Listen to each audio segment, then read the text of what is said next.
cannot believe we're at the end of the year already. There's only like a day and a half left. I had every intention of sharing this video with you a little bit sooner, maybe definitely the last week of the month, but a little bit sooner than December 30th.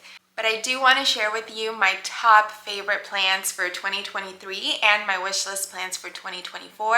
And I thought it'd be fun if at the end of next year, then we can look back and see what plants I did acquire, which ones I didn't, or, you know, just a fun thing to reflect on. One thing you might not know about me is I am big into goal setting and manifesting. I love to make vision boards for the year, pick a word for the year, and things like that. So of course I'm applying a little bit of that into my plant life as well. I'm Claudia, by the way. Thank you so much for joining me. I'm so glad you're here.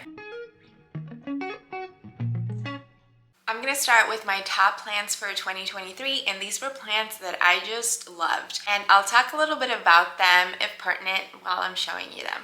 The first plant is my ficus tineke. It's actually a ficus sylvie. There are really minor differences.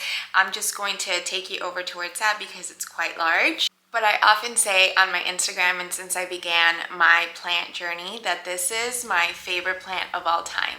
And many people would have guessed it's a fiddly fig because I have so many of them, and I do love fiddly figs. In fact, I also often say that ficus is my favorite plant genus. But ficus tineke in particular, I just cannot help but admire it constantly. Each leaf is like a watercolor masterpiece, and it's just stunning. Whether the light is hitting it or not, it looks beautiful from any and every angle. I find this ficus to be super easy to care for, and it grows constantly year-round. I've had it now for, I believe, almost 3 years, and then I have another one that's a true taniki that I've also had for almost the same amount of time, and they both grow constantly, consistently, no fuss. Again, I find care for them super easy. The trick is to give them a ton of light. I have the smaller one directly under a grow light, and that's where it's lived its entire life. The grow light, it's its primary source, but it gets about 15 to 1800 foot candles of light, and the larger one gets about 2000 foot candles of light. I water when completely dry and fertilize every watering, and that's about it. And they just grow, grow, grow. I love it so much. By the way, these are not necessarily in any particular order, but I did have to start with the taniki because that is one that I always love and always makes my favorite list. Next up, I have to give it to my strawberry shake. This was an ultimate wish list plant of all time. And honestly, I didn't think that I would ever be able to have one. The very first time I saw one in person, it had a price tag of like $875, and it was teeny tiny. So I just didn't think that I would ever be able to have one. And yes, because it was expensive, but then also, even now, I don't know that I want a plant that's almost $1,000. Like, what if something happens to it?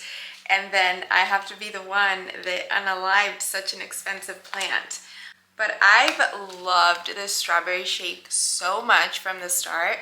I think I got so incredibly lucky with these genes. I mean, I don't even know that you can really see just how beautiful this color is on this plant. I love it so much, and I find it super easygoing. The pole is just there to give the plant support. I don't find the plant actually needs it to upsize and grow, but it also grows constantly for me. It gives me new leaves. The leaves do tend to get a little stuck, but nothing a little moisture can't fix. So yeah, I definitely had to include this one. All-time favorite. I'm so lucky, and I can't believe I have it. Which brings me to my Monstera albo. You're not even going to be able to see the whole thing. This Monstera albo was a gift last Christmas. My husband got it for me, and I was quite terrified. It was my most expensive plant at the time. And then also just because of when it arrived and when Christmas was, it had lived in the absolute dark for like 4 days. So I was already a little bit nervous, but it's been so good. It's been a pretty fast, consistent grower. It grows a new leaf, I would say, like every month or so. And the space between the nodes has gotten a lot shorter than it was At the bottom, I'm actually trying to air layer it so I can chop it and add the top cutting to the bottom and make it a little bushier and then hopefully activate some more notes. But the color on it is just gorgeous. And again, another pinch me moment. I can't believe I have it. It's just so beautiful, and I have it front and center so that I can appreciate it every day. I'll give you another look. Next up is a new plant genus for me that I started getting this year. I got the very first one in January, and then I got a second one that I'm about to show you in early March. And I was stunned at how easy they were and how quickly I fell in love with them. This is an Alacia Maharani. And for the longest time, I swore off alocasias, said I would never have them in my collection, even though I thought they were pretty. I just, look at the backside. I just thought that they would be too fussy. They are, you know, known for being spider mite magnets, and I just didn't want to deal. This is actually one of its first leaves. So it came with 3 tiny leaves. Those are all gone. It was a tiny little cutting. I'll see if I can find what the original plant looked like. But from the start, this grew consistently. It held on to more leaves, and it came in pond, which is what made me feel a lot more confident in having alocasias, because also in addition to being spider mite magnets, they are thirsty. They don't like to dry out, and I'm a chronic underwaterer. But having this particular plant is what gave me the confidence in being able to have more. And like, look how many leaves it's holding on to now. 1, 2, 3, 4, 5, 6. It's constantly growing also, and it just does so well. And I just love it. I mean, I've always loved alocasias, but I was really intimidated with the whole watering needs, and also look how big this one is. And also with the fact that I didn't want to invite spider mites into my space. But honestly, knock on wood, I give them regular showers at the time of refilling their reservoir. I check frequently, and the only one I really seem to have that consistent spider mite issue with is my Alocasia cuprea. But ever since having this, I now have like 9 or 10 varieties of Alocasia, and I mean, I love them all for different reasons, but this one definitely had to make the list, because even though it was my second one, it really feels like the first one, and I love it. I think it's so beautiful. Next is a Hoya, and picking a Hoya was hard. I don't think I'm going to show you more than 2 Hoyas. I have quite a bit of them, and I love a lot of them, and many of them bloomed for the first time for me this year. But one that I really have been in love with consistently this year is my Hoya pollinera. It grows so much, and it branches out on its own all the time. I'll try to find a picture of what it looked like when I first got it. I met up someone on Facebook Marketplace on like the side of the road off like a freeway exit. I don't know, like 20 minutes away from my house or something. And she was actually very nice. It all turned out great, obviously. But yeah, look how huge this is. I have been on a hunt for a pollinera for quite some time, and they were always super expensive, really tiny. And I think I got this one for like $35, and it's grown so much. This one hasn't bloomed for me, but I'm hopeful maybe next year. This was the first year with it. I got it sometime in the spring, and yeah, I just think it's so unique, so beautiful. I have to, of course, talk about my Monstera Adansonii mint that I was able to bring back to life and get to bounce back after the chop and repair. I recently extended the pole, and I did that with you here. But this plant is just, I don't know, like the leaves are like a little funky, but I just find it so cool. It also just has some nice sprinkles of variegation every now and then. And the plant has proven to be so hardy. I just love it, and there's no way this was not going to be on the list after everything we've been through together this year. Another Hoya is the New Guinea Ghost. I love these silvery leaves. I fell in love with it the moment I saw it. And this is another one, and they sunstress purple. It's just so cute. I got really excited and looking for one for a while early this year, but again, another one that was pretty expensive, very tiny. Many times it was like cuttings, just didn't look attractive. And I happened to see this one at a plant swap event that I hosted. Someone had it and I didn't have anything that they wanted in return. So then I said, okay, well, can I buy it from you? Because this is just gorgeous. I couldn't buy it at the event, that was the rules. So we made plans to meet later and I bought it from her, and it's been a pretty fast grower. And again, just so pretty. Love this plant so much. There's only 2 more plants in my favorites. This one really surprised me. For the longest time, I didn't even think that I wanted it. And then I happened to get it. It was a gift. And then I got a second one, but it was also a gift, and I love them both. And I've kept them both, actually.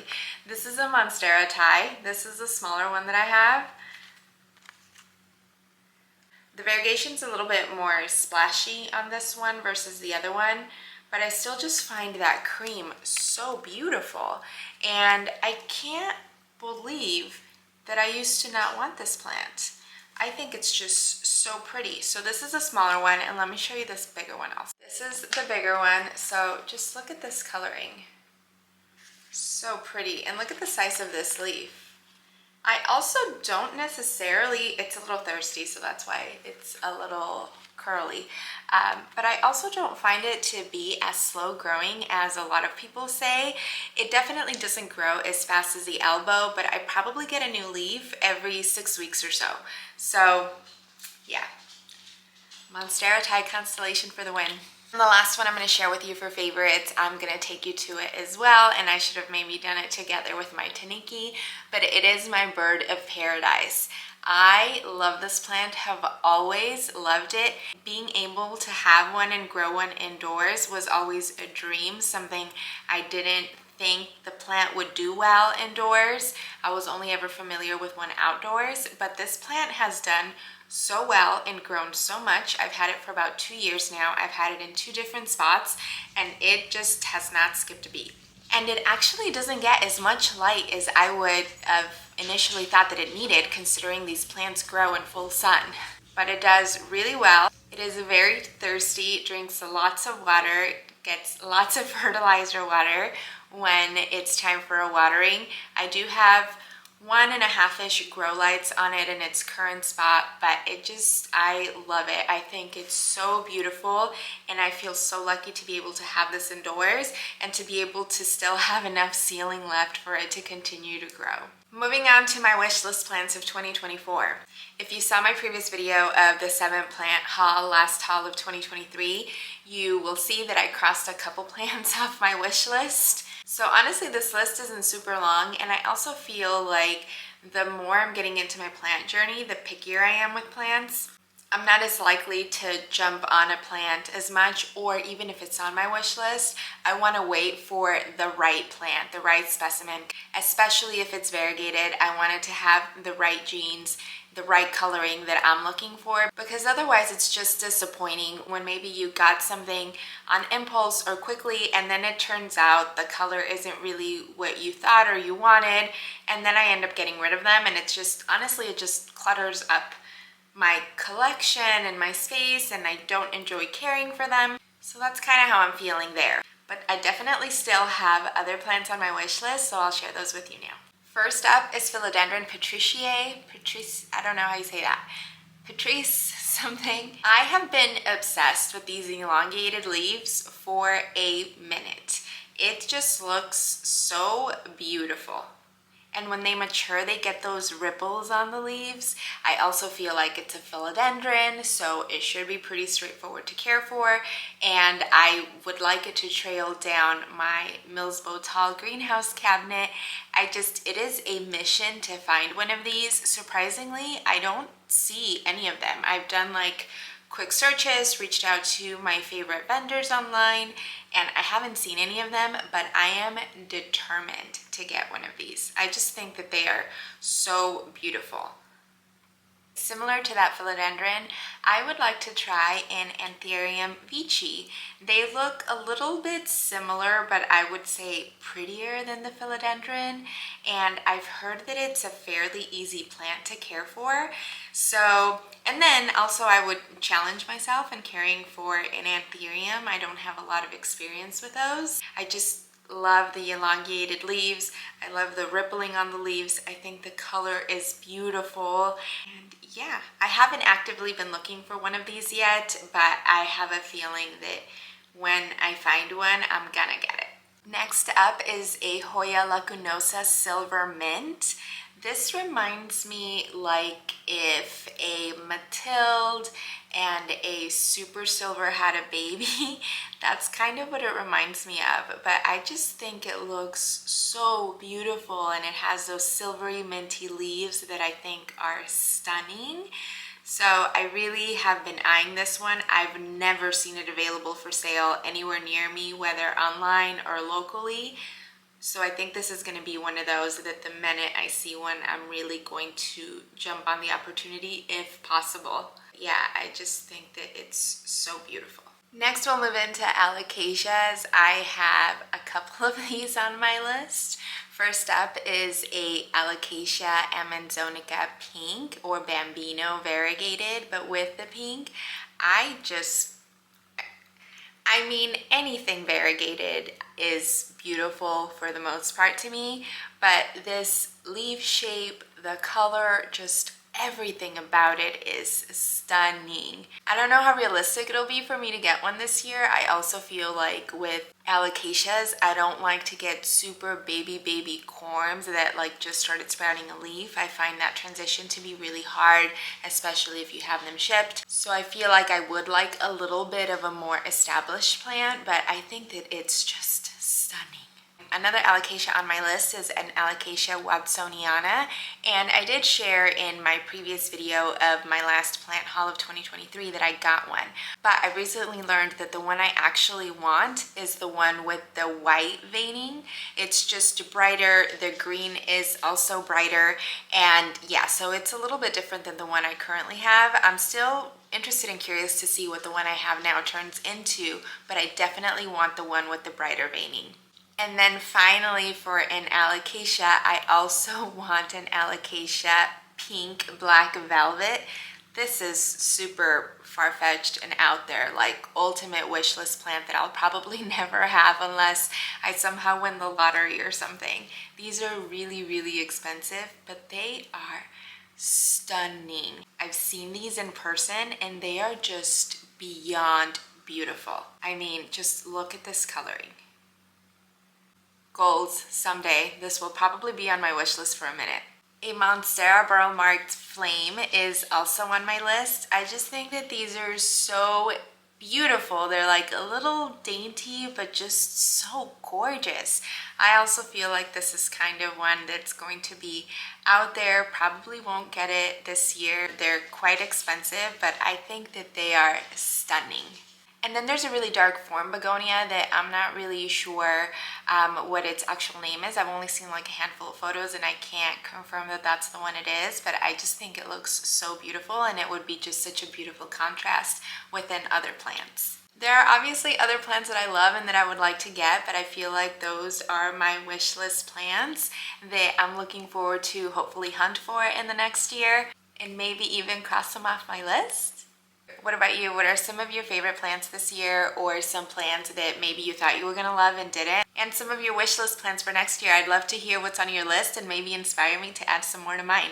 Thank you so much for watching and for spending your time here with me. I really only started this channel not very long ago, a few months ago, so I'm so appreciative of you being here. I can't wait to share more, and as always, if there's something that you would like me to share more of or something that you'd like to see from me that you haven't yet, please let me know.